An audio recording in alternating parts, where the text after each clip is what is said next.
Okay, I came across this story here, which is pretty damn disturbing. It's another one, man, that you don't hear many people reporting on. But, again, I bring you news that I think is relevant and that is informative and that is important. And this one seems to be pretty damn important to me. You would think more people would be talking about it. It says birth rates fall to a 42-year low in the U.S., new CDC data shows. It says the number of births in the U.S. fell 4% in 2020, dropping to the lowest level since 1979 and continuing a multi-year trend of declining birth rates. That's according to the report published Wednesday by the Centers for Disease Control and Prevention, National Centers of Health Statistics. The agency reported 3,605,201 births in 2020, down from 3,747,540 during the prior year, based on provisional data from more than 99% of birth certificates issued during the year. 2020 marks the sixth consecutive year that the number of births in the U.S. have fallen, the agency reports. It says, meanwhile, provisional figures show that general fertility rate dropped to a record low in 2020, falling to 55.8 births per 1,000 women ages 15 to 44, which is down 4% from the previous year. It says here that among teenagers, many of whom shifted to remote learning due to the pandemic, birth rates fell precipitously, according to the data released by the CDC. The birth rate for young women between the ages of 15 and 19 fell to a record low in 2020, dropping to 15.3 births per 1,000, an 8% decline from the year before. It says that continues a significant downtrend over the past 2 decades, down 75% from 1991, the most recent peak. The birth rate among girls between the ages of 10 and 14 was 0.2 births per 1,000 in 2020. That number has not changed since 2015.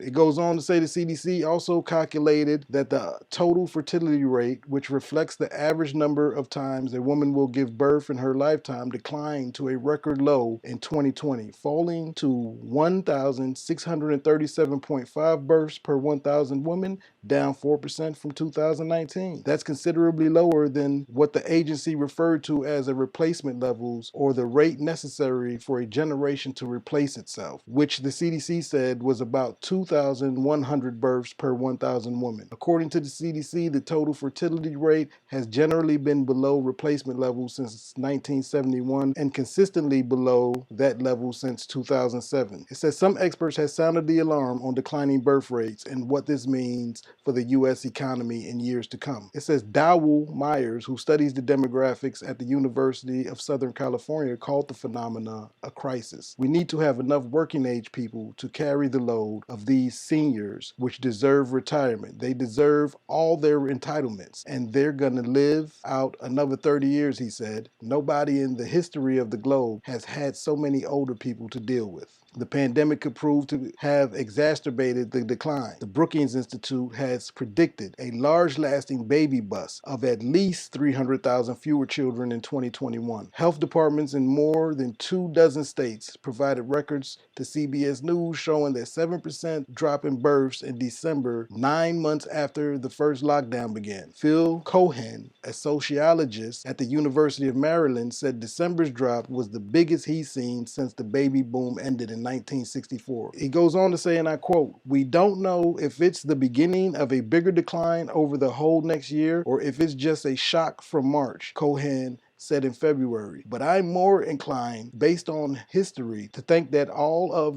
next year is going to be very much down for births. Okay, so during this report that I just read, they hit on a couple problems that this can mean. And one of the problems that speaks of here largely is that if we don't have a replacement generation for our aging generation, then that could be a problem, because that means people won't be able to retire and we'll be relying on all the old people, which means like me when I get old, to continue to have to work and keep society afloat. Civilizations need to be able to reproduce, people. Now, it doesn't say in this study, but I have read another study, and this is the reason I was attracted to this one, to see exactly what they were saying about people not being able to reproduce and have children. One study connected it to the pollutants in the environment. You got something called forever chemicals, all the toxins that come off of the BPAs and plastic, right? All the toxins that are in the drinking water, that are in the food, are causing infertility in women and crazy low sperm counts in men, right? And this is linked to, which this article, and a lot of people don't want to talk about it, but some scientists have been ringing the alarm, is that the pollutants that we have put into the environment is now adversely affecting us as human beings, where women are not being able to reproduce. Not only women, but also men have the lowest sperm counts in recent memory, right? Sperm counts, since we've been keeping record of shit like this, are lowest they ever been. So some of these experts assume that because we're going to have the lockdowns and the coronavirus should put a baby boom. That's what they were predicting, right? People are going to be inside. People ain't going to have much to do. So people should be going at it like, wild animals. So they assumed that it would be a baby boom because of the lockdown and people would be able to spend more time with each other. But in this situation, the total complete opposite has happened. Not only hasn't it been a baby boom, but it's now considered a baby bust where women can't reproduce. And in some cases, it's the women who are not fertile. And in some cases, it's the men that their sperm counts are basically, bodies are contaminated. Now, I seen one lady try to link this to like, well, it's women's suffrage and women's power, right? This just means women are gonna have more freedom and women are more independent, and maybe women don't want to have kids. Maybe we want to be able to do what we want to do. So if a woman don't want to have a child, then that's her prerogative. Okay, but at what extent do that go to, right? If to the extent where we can't replace our population and we become extinct, at some point women need to have kids and people have to reproduce and have babies. At some point it becomes a matter of survival. So even if you have certain women that decide they don't want to have kids, and this was an older lady who was well past her prime and probably dried up like a prune, and she probably already had her children, or maybe she couldn't have children, or maybe she decided not to have children. But for her to speak on behalf of, like, it's a totality, like, well, this just means women are going to have more rights and more power, and we got more freedom. We're not trapped with baby. That's cool. But there are millions of women that want to have children, and men and couples and families that can't. And what about that situation? And I would think, in my opinion, that it would probably be equal, if not more. I can understand people not want to have kids because of financial reasons and other reasons. Maybe women don't want to have kids because you want to party, you want to live your life, you want to do you, or maybe you chasing a career. These things are all understandable, but at some point, after all that shit goes out the window, a lot of women, and I would probably say most people in general, are driven to say, you know what, it's time for me to have a baby.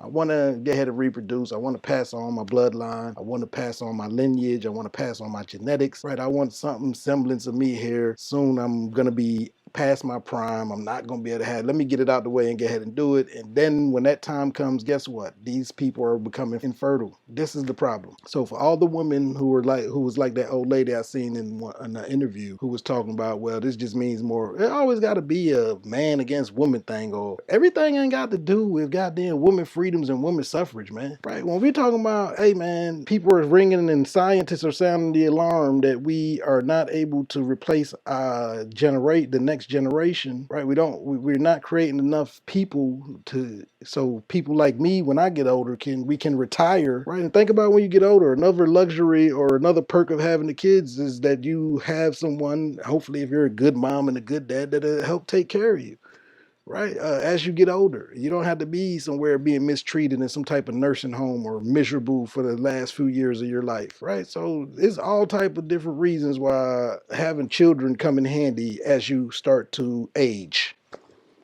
And like I say again, it was a good point in this article. Everybody don't want to goddamn work past 65, past 60, past the retirement age, right? Everybody don't, because we don't have no choice but to let the old people help try to keep the civilization going. So I hope that this article is a wake up for people, man. I thought I'd bring it to you so you can be informed about it, be aware about it. But that's what's happening to people. We are not able to reproduce and have children, and it's getting to a point that where scientists and the Centers of Disease Control and people are starting to take note and notice. And like I say, this article links back to another video I did that it has to do, if you go check out that water crisis, right? I did a video on the water crisis, and I also did a video on the 95% of the baby food being contaminated. And the reason that 95% of the baby food is contaminated and poisoned is because of all the carcinogens, lead, arsenic, and all the shit that's in rice and different products we use. So if you're eating rice and things of that nature, grains and shit like that, there's a good chance that you're feeding yourself and your children poison. And some of these poisons and some of these toxins are going to lead to you being